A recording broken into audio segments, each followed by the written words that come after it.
देखिए बेटा, पहला सवाल है करंट अफेयर्स का, बहुत अच्छा है। ये कह रहा है कि सूक्ष्म लघु और मध्यम उद्योगों को आगे बढ़ाने वाला शीर्ष राज्य कौन सा है। MSME मतलब सूक्ष्म लघु और मध्यम उद्योगों को आगे बढ़ाने वाला शीर्ष राज्य कौन सा है, मतलब पहला स्टेट कौन सा है। ठीक है, ऑप्शन है महाराष्ट्र, तमिलनाडु, उत्तर प्रदेश और आंध्र प्रदेश। तो भैया MSME को आगे बढ़ाने वाले राज्यों में पहला नंबर आता महाराष्ट्र का। ठीक है, इम्पोर्टेंट सवाल बन जाएगा हमारे लिए। सूक्ष्म लघु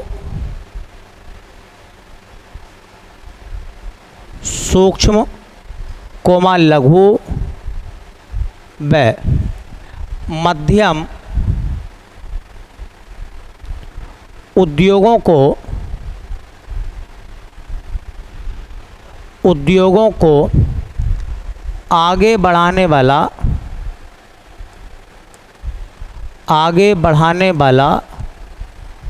राज्य है। इस बात को आप ऐसा भी कह सकते हैं कि कौन सा राज्य ऐसा है जहां पर सूक्ष्म लघु और मध्यम उद्योग बहुत ज़्यादा है। तो पहले नंबर पर आता है बेटा महाराष्ट्र, दूसरे नंबर पर आता है बेटा तमिलनाडु और तीसरे नंबर पर आता हमारा उत्तर प्रदेश। ये सवाल यूपी के हिसाब से इम्पोर्टेंट यहाँ से बनेगा कि सूक्ष्म लघु और मध्यम उद्योगों के मामले में उत्तर प्रदेश का भारत में कौन सा स्थान है। तो उत्तर प्रदेश का भारत में तीसरा स्थान है। ठीक है, चलिए, इम्पोर्टेंट सवाल है यूपी के मामले में भी और भारत के मामले में भी। अगले सवाल में कह रहे हैं कि तेल और प्राकृतिक गैस निगम मतलब ONGC ने किन नदियों के बेसिन में तेल उत्पादन की शुरुआत की है। ONGC द्वारा अभी 2024 में तेल के उत्पादन को शुरू किया गया है। किन नदियों के बेसिन में? दो नदियों के बेसिन में है, महानदी और गोदावरी, गोदावरी और कृष्णा, कृष्णा और कावेरी, और कावेरी और नर्मदा, कावेरी और नर्मदा। तो कौन सी दो नदियां ऐसी हैं जहां पर ONGC ने तेल का उत्पादन शुरू करा है। ठीक है, तो सही आंसर है बेटा कृष्णा और गोदावरी। बी ऑप्शन इसका सही रहेगा, कृष्णा और गोदावरी नदी के बेसिन में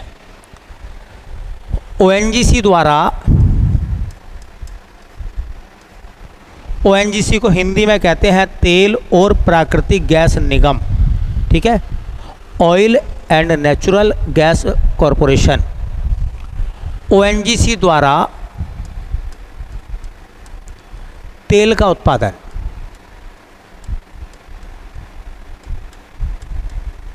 अभी 2024 में ONGC ने तेल के उत्पादन की शुरुआत करी है।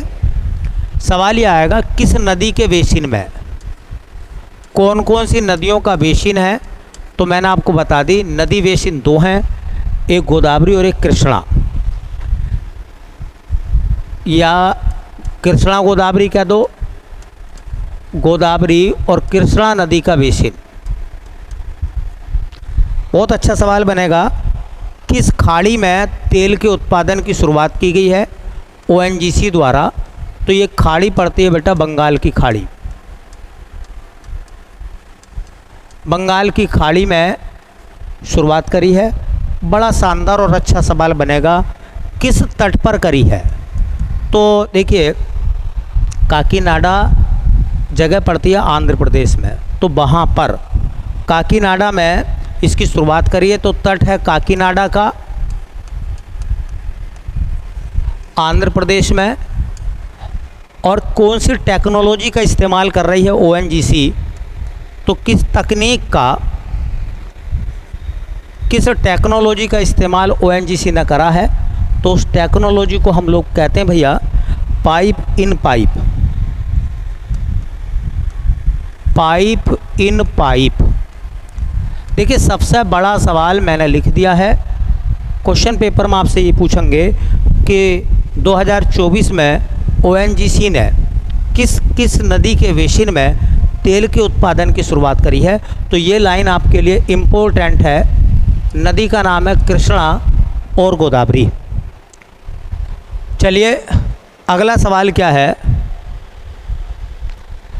कह रहे हैं बीमस्टेक के महासचिव कौन बने हैं। बीमस्टेक एक संगठन है और उसके महासचिव कौन बने हैं, करंट का सवाल है, नियुक्ति को लेकर है। तो अजय रावत को बनाया गया है, अरविंद पनगड़िया को बनाया गया है, अजय माथुर को बनाया गया है और डी ऑप्शन में है इंदिरा मणि पांडे को बनाया गया है। बीमस्टेक के महासचिव कौन बने हैं, तो उनका नाम है इंदिरा मणि पांडे। इंदिरा मणि पांडे को बीमस्टेक का महासचिव बनाया गया है। देखिए ये जो बीमस्टेक है, ये जो बीमस्टेक आता है, बंगाल की खाड़ी से लगने वाले देशों का समूह है। ये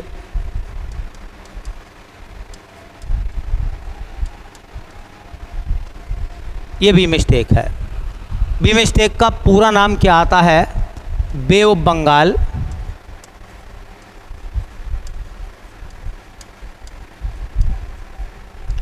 आई से बनता है इनिशिएटिव,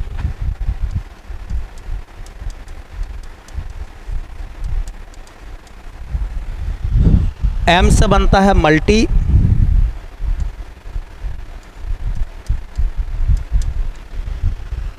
एस से बनता है सेक्ट्रल,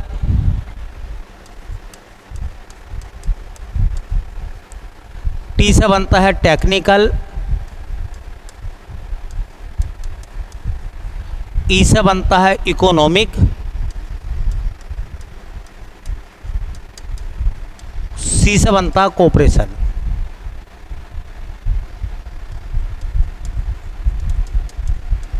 मतलब सीधा सीधा है कि बंगाल की खाड़ी और उससे लगे जो देश हैं वो बीमस्टेक के मेंबर हैं। ठीक है, बीमस्टेक की स्थापना कब हुई थी, ओल्ड क्वेश्चन में पूछेंगे तो बीमस्टेक की स्थापना हुई थी बेटा 1997 में। 97 में बैंकॉक सम्मेलन के बाद बीमस्टेक का मुख्यालय कहाँ बनाया गया है, तो बीमस्टेक का मुख्यालय बनाया गया बेटा ढाका में। और ढाका जो है वो बांग्लादेश की राजधानी है। तो बांग्लादेश की राजधानी में बीमस्टेक का ऑफिस बनाया गया है, मुख्यालय बनाया गया है, हेडक्वार्टर बनाया गया है। अब सवाल बहुत अच्छा बनेगा कि देखिए इसमें सबसे बड़ा पद जो होता है, बीमस्टेक का सबसे बड़ा पदाधिकारी होता है महासचिव। और इस बार जो महासचिव बने हैं वो भारत के बने हैं, नाम उनका इंदिरा मणि पांडे। तो बीमस्टेक के महासचिव कौन बने हैं, बीमस्टेक के महासचिव बने हैं इंदिरा मणि पांडे, इंद्रमणि पांडे। इंद्रमणि पांडे को बीमस्टेक का महासचिव बनाया गया बेटा।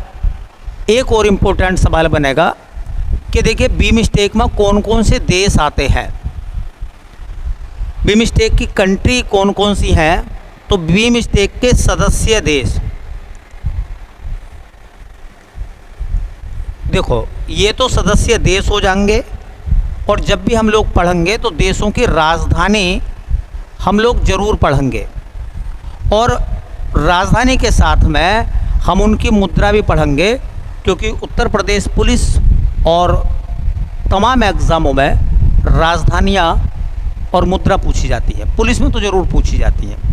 अगर कुछ भी नहीं आएगा तो हो सकता है बीमस्टेक के किसी एक देश की मुद्रा पूछ लें, राजधानी पूछ लें। तो बीमस्टेक में कौन कौन से मेंबर आते हैं भैया, एक देश आता है बांग्लादेश। बांग्लादेश की राजधानी पड़ती है ढाका और बांग्लादेश की मुद्रा है बेटा टका। दूसरा एक देश आता भारत। भारत की राजधानी आप सब बच्चों को पता होगी, नई दिल्ली है और मुद्रा हमारी रुपया है। एक देश आता है बिमस्टेक में श्रीलंका। श्रीलंका की जो बेटा राजधानी है वो जयवर्धनेपुरम कोट्टे, जयवर्धनेपुरम कोट्टे है प्रशासनिक राजधानी, जबकि उनकी वाणिज्यिक राजधानी कोलंबो है। और मुद्रा श्रीलंकाई रुपया है, श्रीलंकाई रुपया। बिमस्टेक में कौन कौन से और मेंबर आते हैं बेटा? एक बिमस्टेक का मेंबर आता है नेपाल, और नेपाल की राजधानी है काठमांडू, और नेपाल की मुद्रा का नाम भी नेपाली रुपया है। ऐसे बेटा एक देश आता है भूटान। भूटान की राजधानी जो है वो थिम्पू है, और भूटान की मुद्रा का नाम है नगुल्ट्रम। एक ऐसी देश आता है उसका नाम है म्यांमार। म्यांमार की राजधानी क्या है बेटा? नायपीताओ, नायपीताओ, और मुद्रा कियात है वहाँ की। और एक देश आता है बेटा थाईलैंड। थाईलैंड की राजधानी क्या है? बैंकॉक, और थाईलैंड की मुद्रा आती है बेटा थाई बहत। पेपर में कई बार करेंसी आई है कि बताओ थाई बहत जो है वो कहाँ की मुद्रा है? तो थाईलैंड की मुद्रा का नाम है थाई बहत। देखो ये भी याद रखना कि अगर कुछ नहीं आएगा तो हो सकता है हेडक्वार्टर आ जा, क्योंकि उत्तर प्रदेश पुलिस का एक टॉपिक है अंतर्राष्ट्रीय संगठन, तो हो सकता है संगठन की बात पूछ ले। या फिर उत्तर प्रदेश पुलिस का एक विशेष टॉपिक है जिसका नाम है मुद्रा और राजधानियाँ, देशों की मुद्रा और राजधानियाँ। ठीक है, तो मैंने इस वजह से जो है इसको थोड़ा डिटेल में कराया है, वरना तो एक लाइन पढ़नी थी हमें कि जो बिमस्टेक है उसका हेडक्वार्टर जो है वो ढाका में है, और महासचिव बने हैं इस समय कौन? इंद्रमणि पांडे। चलिए बेटा अगले सवाल की तरफ हम लोग चलते हैं। तो ये लिखा हुआ है फोर स्टार्स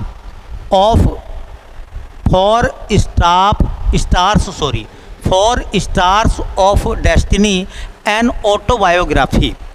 ये निम्न में से किसकी आत्मकथा है? बहुत शानदार सवाल है, पुलिस के हिसाब से है, पुस्तक और लेखक के हिसाब से है, बड़ा शानदार किताब है। और ये जो बच्चे हमारे एसएससी की तैयारी कर रहे हैं वो इस सवाल को वेरी इंपॉर्टेंट मान कर चलें।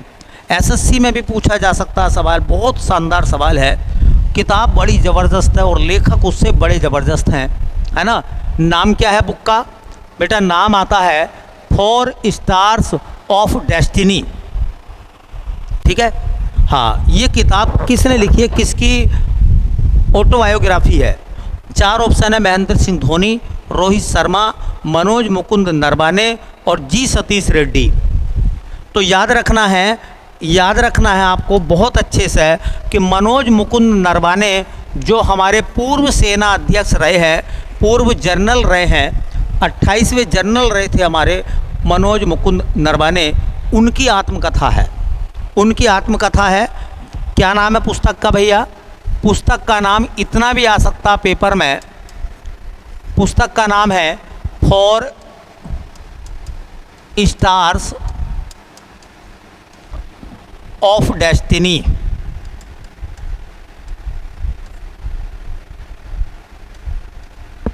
ऑफ डेस्टिनी बहुत इंपॉर्टेंट किताब है, बहुत ज़्यादा। ये किताब किसकी आत्मकथा है?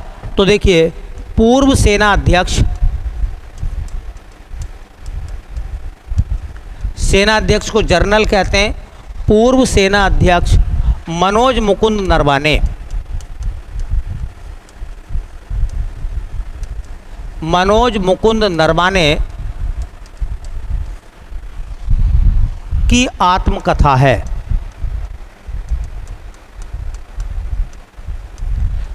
मनोज मुकुंद नरवाने जो कि पूर्व सेना अध्यक्ष हैं, उनकी आत्मकथा का नाम क्या है?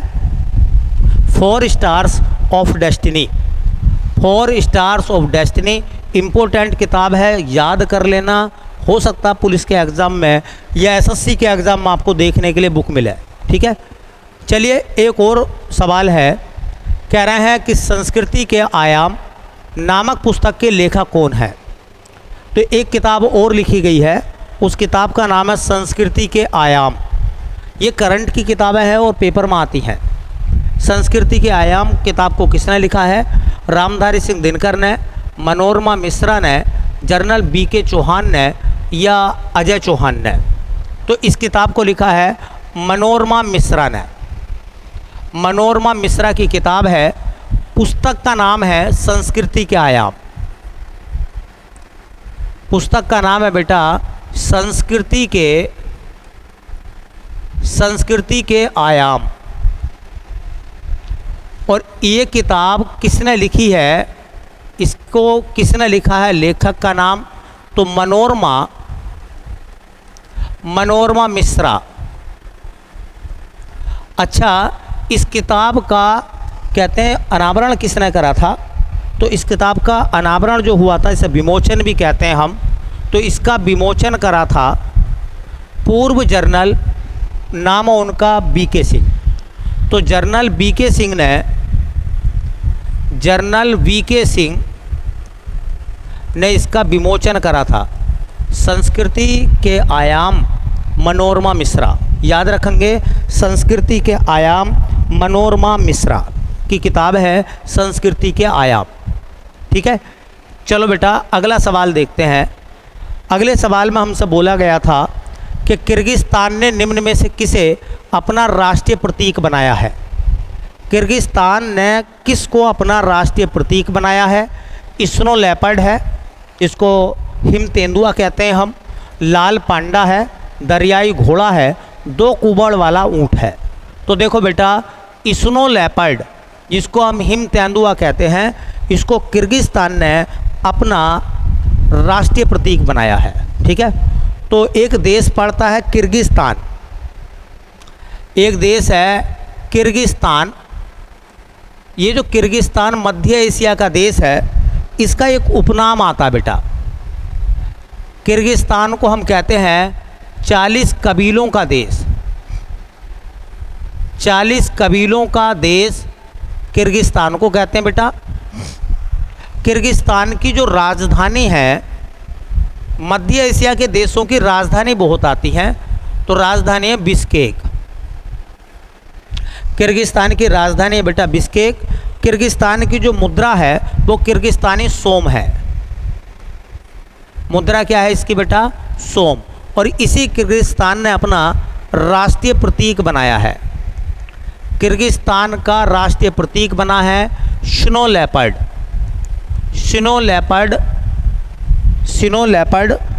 स्नो लेपर्ड को हम क्या कहते हैं? हिम तेंदुआ। हिम तेंदुआ स्नो लेपर्ड को कहते हैं हम। ठीक है, हिम तेंदुआ कहते हैं, इसको राष्ट्रीय प्रतीक बनाया है। इम्पोर्टेंट सवाल है कि बताओ किस देश ने हिम तेंदुए को अपना राष्ट्रीय प्रतीक बनाया है। सवाल ऐसे भी पूछा जा सकता है। ऑप्शन होगा किर्गिस्तान, तुर्कमेनिस्तान, कजाकिस्तान, है ना, ताजिकिस्तान। तो किर्गिस्तान ने बनाया है। 40 कबीलों का देश कहते हैं किसको बेटा? किर्गिस्तान को। चलिए अगले सवाल की तरफ अगर हम लोग चलें तो हम देखेंगे रश्मि शुक्ला किस राज्य की पहली महिला पुलिस महानिदेशक बनी है। बहुत अच्छा सवाल है। रश्मि शुक्ला को किस राज्य की पहली महिला डीजीपी बनाया गया है? तो रश्मि शुक्ला किस राज्य की पहली महिला डीजीपी बनी है? ये सवाल पुलिस वाले जो बच्चे हैं हमारे, उनके लिए बहुत इम्पोर्टेंट है। गुजरात, मध्य प्रदेश, महाराष्ट्र और तेलंगाना। तो ऑप्शन आ जाएगा महाराष्ट्र। महाराष्ट्र पुलिस की पहली महिला पुलिस महानिदेशक बनी है रश्मि शुक्ला। ठीक है, इम्पोर्टेंट सवाल बन जाएगा। तो भैया दो एक बातें आप लोग नोट कर लीजिए। मैंने अभी बताया है महाराष्ट्र की बनी है। महाराष्ट्र की जो राजधानी है वो आप सब बच्चों को पता होगा, क्या है बेटा? मुंबई। महाराष्ट्र के जो मुख्यमंत्री हैं उनका नाम भी पता होगा, एकनाथ शिंदे। वो महाराष्ट्र के मुख्यमंत्री हैं। महाराष्ट्र के राज्यपाल का नाम क्या है? तो महाराष्ट्र के जो वर्तमान में गवर्नर हैं रमेश बैस। ये तो मैंने आपको बेसिक जानकारी दे दी, ओल्ड जानकारी, बेसिक जानकारी जो एग्ज़ाम में आपको काम आएगी। महाराष्ट्र की पहली महिला पुलिस महानिदेशक, पुलिस के जो बच्चे उनके लिए इम्पोर्टेंट है, पुलिस का सवाल है। देखिए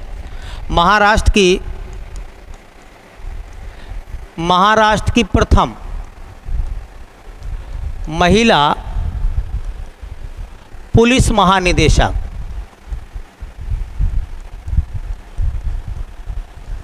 महाराष्ट्र की पहली महिला पुलिस महानिदेशक मतलब GDP, DGP, director general of police जो बनी है उनका नाम है रश्मि शुक्ला।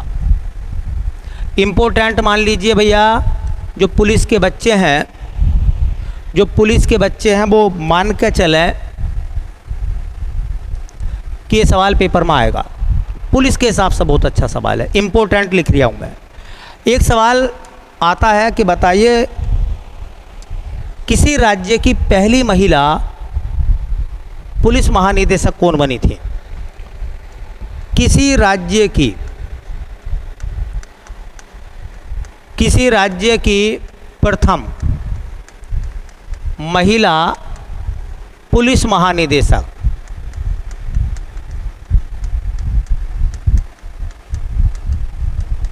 पुलिस महानिदेशक को अंग्रेजी में डीजीपी कहते हैं।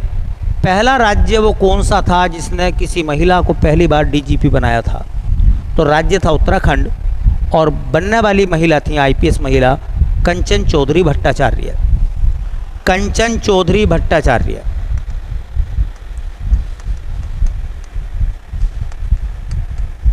कंचन चौधरी भट्टाचार्य उत्तराखंड की ये पुलिस महानिदेशक बनी थी, कंचन चौधरी भट्टाचार्य। एक सवाल यूपी में भी थोड़ा याद रखना। यूपी की पहली महिला पुलिस कमिश्नर, यूपी की पहली महिला पुलिस कमिश्नर, यूपी की प्रथम महिला पुलिस कमिश्नर कौन बनी थी? हो सकता है ये सवाल आपसे पूछ लें, तो यूपी की पहली महिला पुलिस कमिश्नर बनी थी बेटा लक्ष्मी सिंह। लक्ष्मी सिंह को नोएडा कमिश्नरी दी गई थी, नोएडा की कमिश्नर थी वो।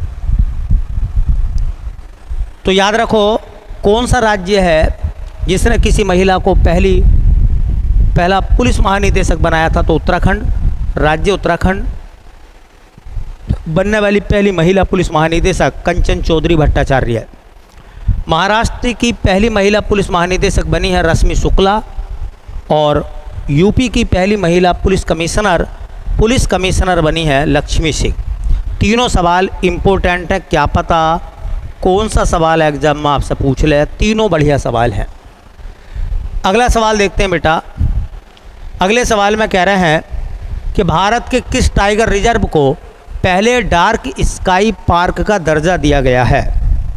भारत का पहला टाइगर रिजर्व जिसको डार्क स्काई पार्क का दर्जा दिया गया है, जिम कॉर्बेट है, रानीपुर है, पेंच है या रणथंबोर है? तो बड़ा इम्पोर्टेंट सवाल बन जाएगा पेपर में, मैं पहले लिख देता हूँ, ठीक है। भारत का प्रथम डार्क स्काई पार्क, चूंकि देखो जिस शब्द के साथ में प्रथम लग गया बेटा वो इम्पोर्टेंट है, ठीक है। पार्क, स्काई और डार्क मतलब बिल्कुल एकदम अंधेरा, ठीक है। तो ये पार्क भारत में कौन सा बना है? तो वो बना भैया पेंच टाइगर रिजर्व। पेंच टाइगर रिजर्व को बनाया गया है और बेटा पेंच टाइगर रिजर्व जो है वो महाराष्ट्र का है। तो किस राज्य के टाइगर रिजर्व को डार्क स्काई पार्क का दर्जा मिला है? भारत में पहली बार, एशिया का 5वां है ये, एशिया में 5वां नंबर है इसका, ठीक है। तो यह भैया पेंच कहाँ पड़ता है? महाराष्ट्र में। इम्पोर्टेंट सवाल है, छोटा सवाल जरूर है लेकिन बेहतर सवाल है, एग्जाम में आने लायक है। ये कह रहा है कन्वर्सेशंस विद औरंगजेब नामक पुस्तक किसने लिखा है? एक किताब और आई है कन्वर्सेशंस विद औरंगजेब। इस किताब को किसने लिखा है? चारू निवेदिता ने लिखा है, नंदिनी कृष्णन ने लिखा है, माधुरी मालती ने लिखा है, या इनमें से किसी ने नहीं लिखा? तो बेटा जैसे मैंने बताया है, इस किताब को लिखा है चारू निवेदिता ने। पुस्तक का नाम क्या बेटा? पुस्तक का नाम क्या है? तो पुस्तक का नाम है कन्वर्सेशंस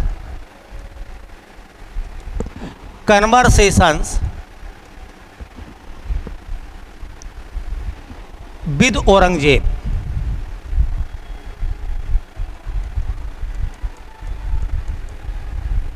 इस किताब की लेखिका कौन है? तो इस किताब को लिखा बेटा नवोदिता चारू निवेदिता ने। चारू निवेदिता ने इसको लिखा है तमिल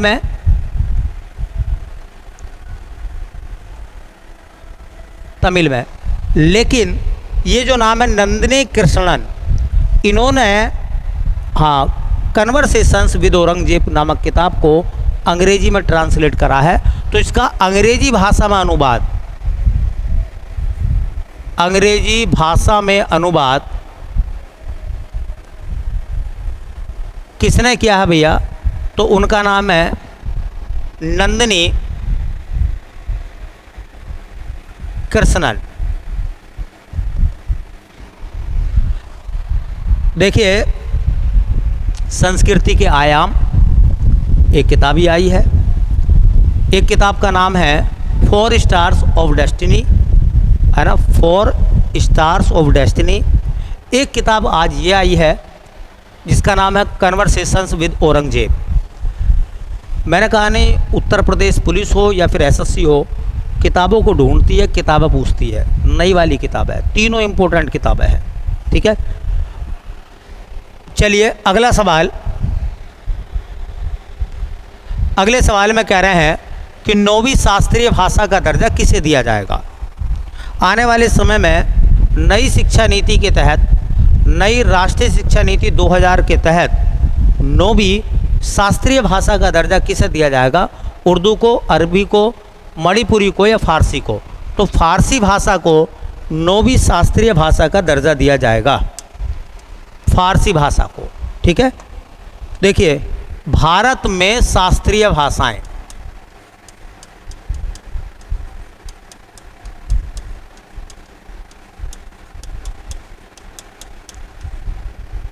इन्हें कहते हैं अंग्रेजी में क्लासिकल लैंग्वेज, शास्त्रीय भाषाएं।